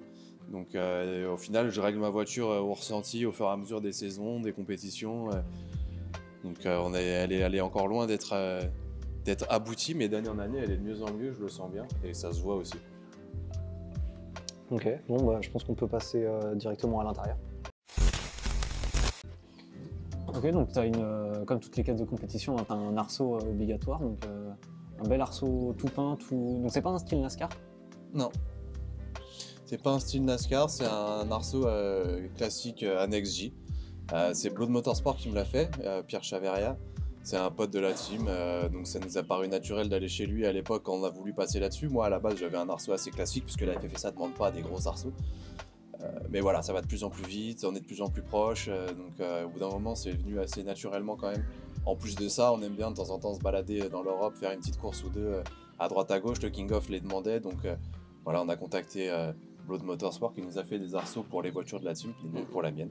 Et d'ailleurs qui fait 3/4 des arceaux. Qui a fait beaucoup d'arceaux, ou même de châssis. Ouais, des châssis. Ouais. Pour des voitures de rallye, de drift, voilà, le Et pour ceux savoir-faire. qui ne savent pas, je le rappelle aussi, c'était aussi l'ancien propriétaire de la voiture de Rocci, Tout à fait. la E30 de GZ avec une boîte séquentielle. C'est ça. Mais c'est fou là, quand je suis en train de regarder, je vois que t'as pas beaucoup d'espace pour voir, t'as les stickers qui descendent vachement bas sur le pare-brise. Ouais. T'arrives bien à voir où tu pilotes. Ouais, bah après, de toute façon, enfin voilà, les gars de la team, ils aiment bien parler de ma voiture comme voilà, c'est un truc soviétique à l'intérieur parce que j'ai été obligé de rabaisser le plus possible le baquet pour que ça me gêne pas au niveau de la croix de l'arceau en haut, avec le casque et tout. Voilà, c'est limite, hein, je suis même un petit peu plus comme ça quand je conduis au final. Donc là, tu vois, je vois pas ici, je vois pas là, je bouge à peine, je suis dans les oreilles, je vois jamais mon capot. Donc pour le placement, c'est aussi quelque chose, il a fallu s'y faire. Le sticker, ça me gêne pas. Au début, on pense que c'est un peu... Mais en fait, le casque réduit la vision aussi. Donc en fait, c'est pas choquant, c'est des choses auxquelles on s'habitue. Ok. Mais c'est vrai qu'on voit bien la différence, surtout depuis qu'il y a eu le baquet et l'arceau, ça a complètement changé l'aspect. Quand on rentre dans la voiture, on se sent vraiment beaucoup plus oppressé. Ouais, je sens que tu es très proche du volant sans... Non, on est un peu... Et puis il y a des commandes partout, enfin voilà, je fais ça, je suis là-dedans, je fais ça, je suis là-dedans. Il y a toujours un truc qui gêne, mais on s'habitue et une fois qu'on est focus sur le pilotage, on fait plus attention à ces petites choses. Hein. Ensuite, t'as le classique frein à main hydraulique. Voilà. Avec le levier de vitesse, donc c'est quoi comme shifter Ça c'est un shifter SCP Shop, franchement une trop bonne trouvaille, mais genre vraiment, en fait il se remet tout seul au milieu, donc moi quand j'ai passé en boîte BM, j'ai mis un rapport de pont qui me permet avec la boîte et le rapport de travailler beaucoup sur la 3 et la 4, c'était pour être dans le même axe de fourchette pour éviter justement de rater, de faire un miss-shift, que ce soit dans la ligne droite ou même pendant qu'on conduit. Et en fait, ce pommeau-là, donc moi je pars en 2, et en fait, il se remet, ça fait longtemps qu'il n'est pas passé, il se remet au milieu tout seul. Ça fait que de 2 à 3, dans tous les cas, c'est tout droit aussi, avec ce shifter, et de 3 à 4 aussi. Donc en fait, je peux jamais me tromper, c'est en face, tout le temps. Ouais, c'est ce qu'il nous avait expliqué Antoine Amar dans l'interview de l'année dernière. Si vous ne l'avez pas encore vu, vous pouvez toujours aller la voir. Voilà. C'est un petit peu la boîte séquentielle. Du pauvre, c'est clair, non, on peut le dire, et ça j'en suis vraiment très content. C'est un peu rustre, hein. C'est vraiment pas un truc qu'on aimerait conduire sur la route, hein. C'est très voilà, mais par contre je rate pas de vitesse, ça s'enclenche tout le temps. Et c'est efficace. C'est efficace, ouais, je me plains pas, je trouve ça vraiment top. Ça facilite pas mal de choses. Ouais. Et alors, est-ce que ça t'est déjà arrivé de te tromper de levier? Ça m'arrive souvent après l'intersaison. La première fois que je la ressors de temps en temps. Alors heureusement, en fait, comme je suis en 4 quand je conduis, si je tire, il se passe rien, donc ça fait jamais aucun problème. Mais ça m'arrive une fois ou deux au début quand je la reprends parce que je roule quasiment pas l'hiver. Après non, ça m'arrive plus. Hein. C'est un truc assez habituel. Avant, ça m'arrivait jamais parce que j'avais le frein à main dans la position d'origine. Mais avec le peu de levier que j'ai, c'était compliqué. Donc j'ai préféré les mettre comme ça. T'as eu le frein à main à l'ancienne J'avais le même que ça, mais je l'avais dans l'autre sens. Et donc il était comme ça en fait. D'accord. Et là, c'est plus proche. Ça me plaît mieux au final. Et surtout, ça me permet de moins forcer. Comme ça, c'était vraiment dur.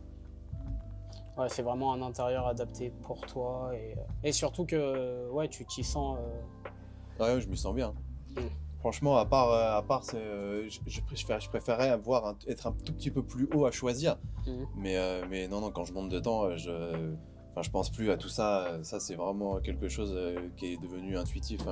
Juste la première fois que je la ressors, mais sinon, après, là, j'ai mis un volant un peu plus petit. Justement, là, je suis en 330 mm, moi, comparé à la plupart des gens sont en 350.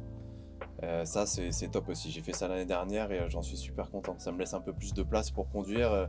Enfin, je saurais pas dire vraiment les avantages que ça peut avoir, mais c'est quelque chose qui m'a bien plu. T'as pas de contour? Pas de contour, pas de... Non, pas de contour, pas de compteur. Ah ouais, rien du tout. T'as même pas de gestion, enfin genre t'as pas de visuel de ce que ta voiture pense. Si, bah par contre, en vrai ici j'ai quand même en tout petit qui me sert à rien, mais j'ai des tours minutes. Sur ça, c'est la carto qui gère c'est le petit boîtier qui gère la carto. J'ai la température d'eau, t'as quand même j'ai le voltage. tes manos, ouais. Voilà, après là ici le petit boîtier, c'est un pote du SRG qui me l'a fabriqué sur mesure. J'ai un EGT par cylindre. Ah d'accord. Donc je sais où mon moteur en est. J'ai le ratio, j'ai la pression d'huile, j'ai tout ce qu'il faut pour être sûr que la voiture va bien. Parce que comme c'est quand même justement qu'un 4 cylindres, on l'exploite beaucoup. Donc avec tout ça, je sais que malgré qu'on l'exploite beaucoup, il est heureux dans sa vie. C'est bien, sachez que Quentin Deplanque pense au cœur au bonheur du SR20. Au bonheur du SR20. À décrier certaines personnes. D'ailleurs, ça c'est une question que je me posais, c'est qu'est-ce qui fait que ton SR20 marche et que beaucoup de problèmes beaucoup de personnes ont des problèmes avec le SR20. Est-ce que tu as des idées de la cause principale Ah, j'ai beaucoup d'idées, ouais. Notamment une, c'est qu'ils viennent pas au SRG. Non, nous on le connaît, mais bien sûr ils ont 2-3 petits points, mais sincèrement on n'a jamais trouvé que c'était un moteur fragile. Moi je veux dire, le moteur que j'avais avant, qui était donc celui d'origine, moi je l'ai traficoté dans mon garage, alors je connaissais rien, il a subi des différentes choses, de je tourne pauvre à je tourne sans rien savoir, je fais des 20 minutes de circuit à fond alors que j'avais même pas mis le moindre truc pour refroidir, il m'a jamais rien fait.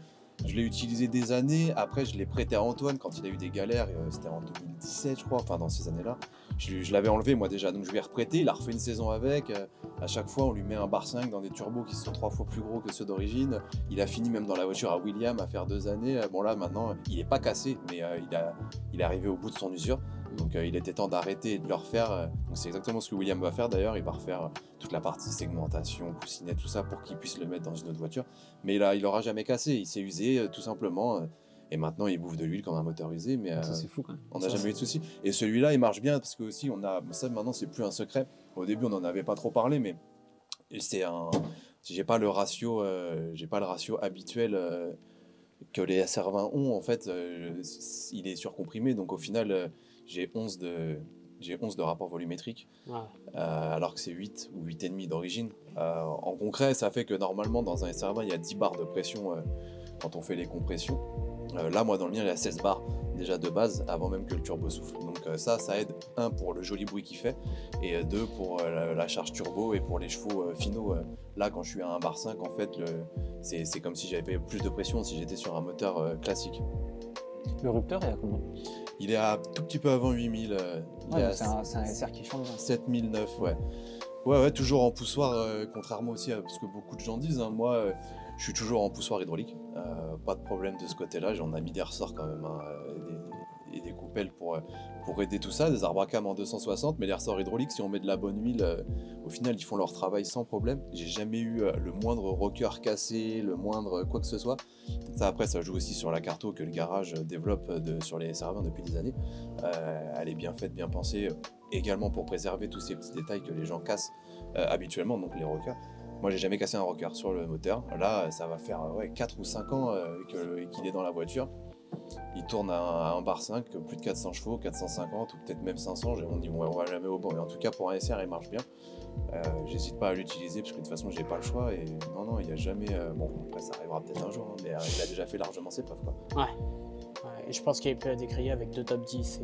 Oui, non, c'est sûr. Sincèrement, puis moi, j'adore ce moteur de toute façon. Donc voilà, c'est pas là, même si ça peut être un frein quand même dans les résultats au final pour le moment tant que je le surexploite pas plus, mais c'est pas la première raison que je donnerais, quoi. Moi, ça sera toujours ma faute ou plus le châssis que mon moteur qui en plus au final me permet tout le temps d'être sur place. C'est-à-dire que au final, c'est même plutôt ma voiture que je prête aux autres quand ils ont des problèmes parce que moi, elle en a pas, quoi.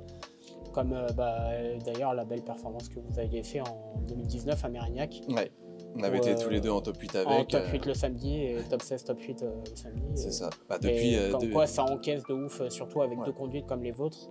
Et puis c'est vrai qu'il y a l'année dernière, l'intersaison de l'année dernière, on s'est dit, il sort d'une grosse saison, mais là avec tout ce qui s'annonce de nouvelles prépas, ça va être un peu compliqué.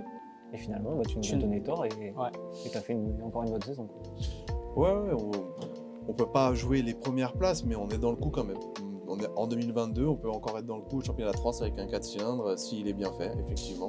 Après, on peut pas aller chercher les podiums souvent, mais on reste quand même dans le haut du panier. Moi aussi, c'était une bonne surprise et je pense en plus que la voiture, elle pourrait aller plus vite en fait encore, même avec ce moteur-là, si on travaillait. D'ailleurs, c'est pour ça qu'on va le faire un peu sur le châssis, la répartition des masses et sur mon pilotage personnel aussi.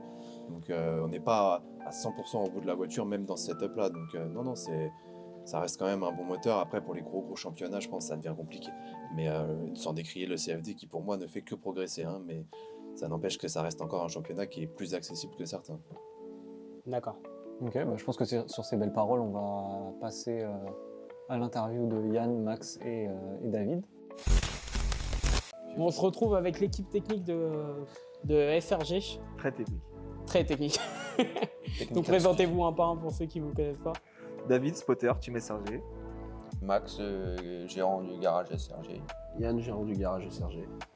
D'ailleurs, pour commencer, je voulais savoir quel rôle vous avez sur un week-end de course. Les gars, je parle de vous, Yann et Max. Sur un week-end de course de FRG, c'est quoi vos rôles?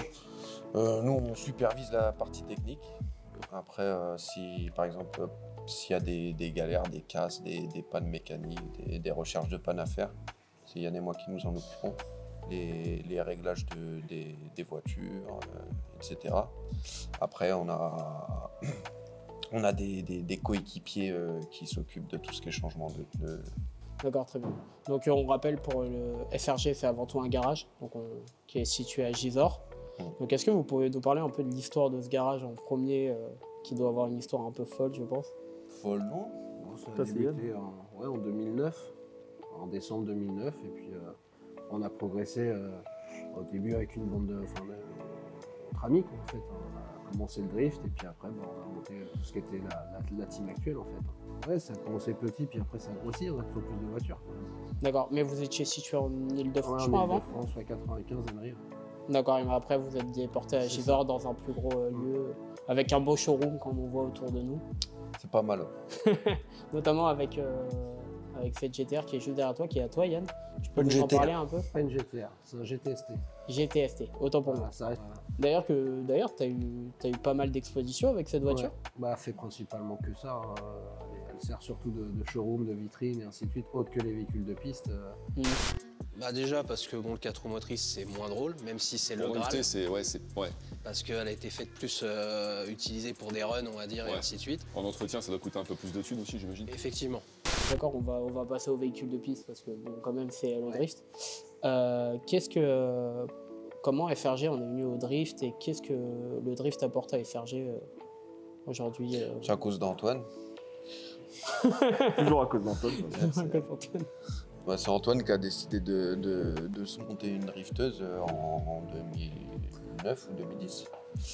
Et il a décidé de s'inscrire au championnat. Et moi, je faisais pas encore partie du garage. À l'époque, c'était Yann avec un ancien associé. Et ils ont dit, puisque tu veux faire ça, on va te suivre. On va suivre un petit peu le moteur qu'on venait de monter, en fait. Et ça a débuté comme ça. En réalité, Au début, il est arrivé comme client, on a monté ce moteur-là, il a voulu continuer à évoluer la voiture de route plus en pistarde. À l'époque, le S14A, et puis au bout d'un moment, il s'est dit tiens, je vais me lancer dans la piste. Et avec le Tomei qu'on avait monté, le bloc, on s'est dit on va le suivre parce qu'on ne voulait pas pour un premier moteur comme ça le lâcher, on va dire, dans la nature sans voir son évolution en fait. D'accord. Puis être là en cas de. Donc vous voulez vraiment l'accompagner, voilà, c'est ça. Mais ça partait pas aujourd'hui. Oh. Si, il y a 10 ans. Ça partait pas dans l'optique qui gagne absolument. Voilà, non, mais s'il y a 10 ans, on vous aurait dit là où vous en êtes aujourd'hui, c'est-à-dire avec 4 voitures engagées en pro, avec une vraie écurie, une vraie structure, un spotter, etc. Quelle aurait été votre réaction il y a 10 ans si on vous aurait dit ça aujourd'hui? Franchement, aucune idée. Vraiment? Bah, ça paraissait pas, enfin, c'était pas le but à la base déjà. C'était juste, c'était comme ça, c'est de fil en aiguille quoi, que les opportunités se sont créées. Puis la passion a grandi aussi quoi. Donc, La passion a grandi, notamment toi qui as fait plusieurs manches du CFD en wildcard, où tu t'es fait pas mal remarquer de diverses manières. D'ailleurs, David peut en témoigner puisqu'il était dans le casque. Parle-nous-en un peu d'ailleurs de ce double round de cette année à Croix-en-Ternois avec lui dans le casque, qui a notamment perdu un pare-choc et également fait un beau battle où il a claqué un backward sur le dernier tronçon du circuit de Croix-en-Ternois. Quelles a été tes réactions un peu sur... Déjà la perte du pare-choc, c'était marrant parce que à la base il me disait qu'il n'arrivait pas assez à l'envoyer, tu vois. Moi je voulais qu'il gagne des points au qualif parce que le déclenchement c'est super important. Donc travailler ça, je dis vas-y, mets des pneus avec un peu de moins grip, on va voir. Bon, premier déclenchement, le mur quoi.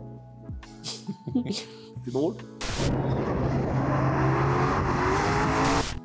Mais après, Maximilien, c'est quelqu'un que je pense qui a des facilités au volant.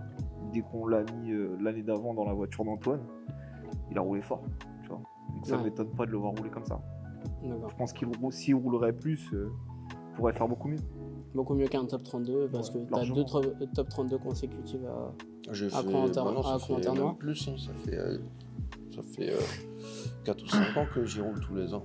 Je fais des top 32 à chaque fois. Non, mais avant, tu roulais avec une petite voiture, on va dire. Bah, avant, on avait la tu roules avec la S-Stress un peu iconique de la team, en gros. Parce qu'elle a elle a un gros palmarès.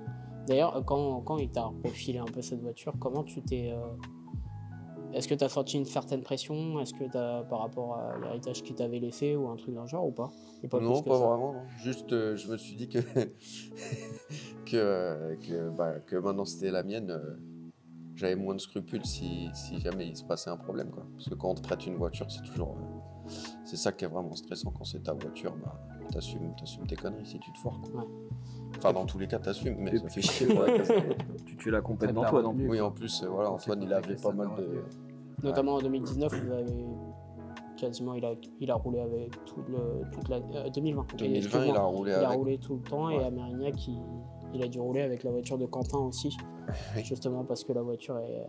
Le moteur avait fini sa vie, tragiquement. On va passer à toi, David. Donc toi, tu es spotter de l'équipe.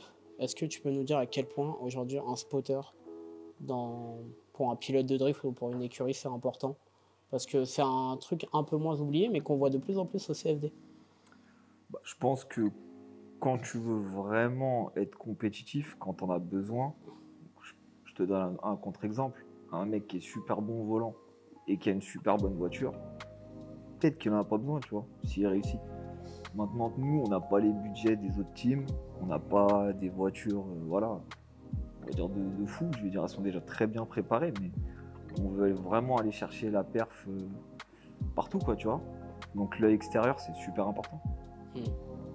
Moi, je peux ajuster un peu avec les pilotes, je peux ajuster avec eux les réglages, les pneumatiques, les trajectoires, tout, quoi. L'œil extérieur, c'est un vrai petit plus, quoi. Ouais, est-ce que tu joues un rôle un petit peu mental aussi, de coach mental un peu aussi ou pas?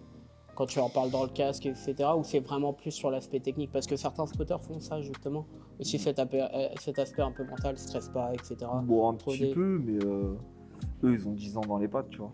Ils savent très bien ce qu'ils ont à faire. Maintenant, c'est juste leur dire, les aider à comment le faire, tu vois. Mais niveau mental, non, il n'y a pas... Ouais, c'est vraiment, toi, t'as apporté un plus vraiment sur ton savoir, ta technique et ton œil extérieur. Ça. Donc, t'es spotter pour toute l'équipe. Ouais. D'accord. D'ailleurs, je vais revenir à un truc, vous parliez de préparation super bien préparée. Il faut savoir un truc, la team SRG a que des moteurs Nissan. Pourquoi? Parce qu'on roule dans des Nissan. Logique. D'accord, C'est très plus bien. performant. Plus performant? Ouais, c'est ce qui est le plus performant. Hein. C'est ce qui est le plus performant. Surtout les servants. Voilà. Tous les SR20 ou les RB, Les CA18, les A6, les CA18. tous les moteurs. Et les V6 aussi, peut-être. Ouais. On n'a pas encore testé, mais Ça peut être une piste, peut-être. Qui fait. peut-être à l'avenir, on verra. Très Cherche bien. pas des infos. Mais est-ce que par contre, vous, moteur Nissan, vraiment très japonais, même jusqu'à la déco, il y a une identité propre à FRG, mais est-ce que aujourd'hui vous vous considérez comme une écurie? Je pense que c'est pas le bon mot. Non. On est une team de potes. Ça reste plutôt amateur la partie drift, on va dire. Même si on a une belle structure, on a on a veut un quand même beau que ça ait un paddock. aspect pro, quoi. On essaie de faire pro, mais c'est pas une écurie à part entière. On a voulu donner un aspect vraiment pro et vraiment qualitatif, on va dire. Mais après, c'est vrai que c'était pas dans cette optique-là. Après, si on nous voit comme ça, tant mieux, ça fait plaisir. Là, c'est l'intersaison. Il y a plein de choses qui se préparent. Le calendrier n'a pas été encore dévoilé, etc. Comment vous abordez cette saison 2022 après une saison 2021 qui a été assez bonne pour l'équipe? Et en 2022, il y a aussi un retour, un quatrième pilote, le retour de William qui revient. Donc, comment vous abordez cette saison 2022? Au jour d'aujourd'hui, c'est un peu galère pour nous parce qu'on n'a toujours pas le calendrier du championnat. Donc, on ne sait pas quel objectif se fixer. On sait qu'on a pas mal de taf à faire sur les voitures, notamment la voiture de William qu'il va falloir quasiment reconstruire entièrement. Donc on sait qu'on va avoir beaucoup de taf, mais on ne sait pas pour quand, donc c'est un peu stressant. D'accord, c'est un peu stressant et ça manque de temps. On ne sait pas, ça se trouve, ça sera comme l'année dernière, la première manche ce sera en août ou septembre, ou ça se trouve ce sera en avril, mais sauf qu'on ne le sait pas, et si c'est en avril, ça va clairement être galère pour nous. Ouais. On verra bien. Non, on sera au rendez-vous comme d'hab. Je trouve que c'est pas vrai, c'est ce que tu dis, c'est difficile de se projeter. Hein. Franchement, se projeter, prévoir des choses et ainsi de suite, là à l'heure actuelle sans date, sans rien. Enfin, voilà, on sait qu'on a des choses à faire, qu'il y a quelque chose qui va être prévu, mais de là à se projeter et savoir quoi faire, je pense qu'honnêtement, on va aviser au moment venu. Hein, est-ce qu'un jour on reverra peut-être SRG en Europe ou pas? Vous savez ou pas? C'est à réfléchir. Ça dépendra des sponsors. Ça dépend des soirées aussi. Tu vois. Des décisions qui se prennent. Non, mais pour rouler en Europe, faut un budget. Hein. Donc voilà, comme on dit, c'est un garage aussi avant tout. Ça représente des frais quand on ferme. Les pilotes, ils travaillent à côté, donc c'est pareil, du manque à gagner aussi de leur côté. Donc derrière, s'il n'y a pas de rentrée par tel ou tel sponsor ou des choses comme ça, faire de l'Europe, ça paraît compliqué. Quoi. Ou alors, en plus de faire le CFD. Quoi. Bah ouais, c'est quand même sacrément compliqué.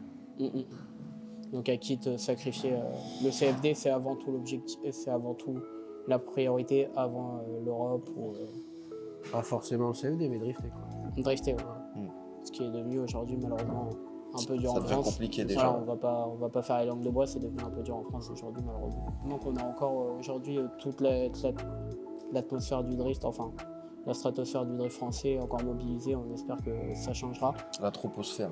Ouais, ça va pas disparaître comme ça non plus, du jour au lendemain. Mais... Les prépas évoluent en France. Là, on voit des trucs à vitesse folle. Là, et j'ai l'impression que on a tous l'impression que la discipline est dans l'autre sens. Elle est plutôt en déclin en France, la discipline. Par rapport aux accès circuits, par rapport aux dispos. Après, est-ce que c'est leur gars, façon de parler, du CFD qui veut un style de truc qu'on n'a pas forcément, ou c'est vraiment un refus catégorique de tous les circuits? Ça, on ne sait pas vraiment. Hein, parce qu'on n'est pas dans la recherche de circuits spécialement, nous. Ouais. Après, il faudrait voir et peser le pour et le contre de savoir ce que le CFD demande par rapport à d'autres et vice versa. Ça se trouve, on se tire des balles dans le pied aussi. Après, je sais pas. Mais c'est vrai que les prépas augmentent, les voitures augmentent, le niveau, tout augmente. Mais finalement, on se retrouve bloqué sur les événements. Je pense qu'une des idées pourquoi le calendrier est retardé, c'est peut-être aussi cette partie-là. C'est possible, on ne sait pas, on n'a pas vraiment d'infos. Après, le Covid ne doit pas aider non plus. Moi, je pense que c'est le Covid, tu vois. On n'a aucune piste, on ne sait pas. Moi, je pense que c'est un tout. Hein. C'est un tout. On verra. Toi, tu dois avoir des pistes, mais chacun, je pense que chacun a des pistes, et il faut savoir que chacun de ces membres de cette équipe technique ont aussi chacun une voiture, notamment celle de David qui a une très belle PS13. Magnifique en ce moment. Là. En ce moment, pas magnifique, mais une très belle PS13. Donc, comme on l'a cité un peu plus dans l'interview, tu as hérité de la voiture d'Antoine Amar et tu as une F13. Oui. Paix à son âme, Antoine, d'ailleurs, vu que j'ai hérité de sa voiture. C'est à 18. Ouais, bientôt RB. Ouais. Bientôt RB aussi. Ah ouais. Ouais. Ouais, il est là. Hein. C'est dans les petits papiers. Il On est a là. pris du retard, mais Ouais. il est là. On avait compté, c'était quoi, 10 RB dans la team? On sera 10 RB, ouais. RB, donc vous continuez sur le RB. Ouais. Salut Guigui. Hein? Je passe le coucou à un pote. Il adore les RB. Alors, il y a un dernier truc que je voudrais savoir, pourquoi autant de haine autour du V8? C'est pas de la haine. On n'aime pas. On n'aime pas. J'ai franchement l'impression d'être bord de scène et d'entendre une péniche. Je tenais à dire qu'un V8 c'est tout naze. Ah mais c'est vrai, on entend une péniche, c'est pareil. Non, moi vraiment perso c'est le bruit. Ouais, c'est vraiment le bruit qui nous gêne. Après, on sait reconnaître le fait que voilà, en V8 c'est plus facile, mais nous on cherche pas à ce que ce soit facile, on cherche à vraiment kiffer. Donc on préfère se faire chier, Quentin avec un SR20 et nous avec des RB. Un moteur qui braille. Des moteurs qui crient, qui vivent, qui machin. Les V8 ça crie, c'est machin, mais c'est pas notre état d'esprit. V10 c'est autre chose, déjà je fais pas le même bruit. Hein. Ouais. Bon, D'ailleurs, après, en parlant de ça, vous pouvez, chez Street Racing Garage, je te laisse faire le... Oui, on propose l'essai de notre Lamborghini Gallardo. Vous pouvez l'essayer pour un tour de 20 minutes dans la campagne. Donc ça change des essais de supercars sur circuit, etc. C'est différent. C'est sympa. Les gens qui, on n'a que des bons retours là-dessus. Et ça vaut seulement 89 €. Seulement. Mais c'est déjà mieux que la conduire dans Paris qui est beaucoup plus cher. Voilà, Paris c'est le même prix, mais c'est sur les champs, dans les bouchons. Dans les feux rouges. Les feux rouges et tout. Donc là, il y a moyen de s'amuser. Bon, en tout cas, les gars, on vous souhaite une bonne intersaison. Merci de nous recevoir encore une fois pour la deuxième fois. Deuxième fois, ouais. Deuxième fois, pour nous recevoir pour la deuxième fois. Et suivez-les sur les réseaux. Et n'hésitez pas à aller voir le reportage de la voiture de Yann aussi, qui est disponible sur YouTube, sur la chaîne du V6. Donc merci les gars. Merci. Ciao. Merci.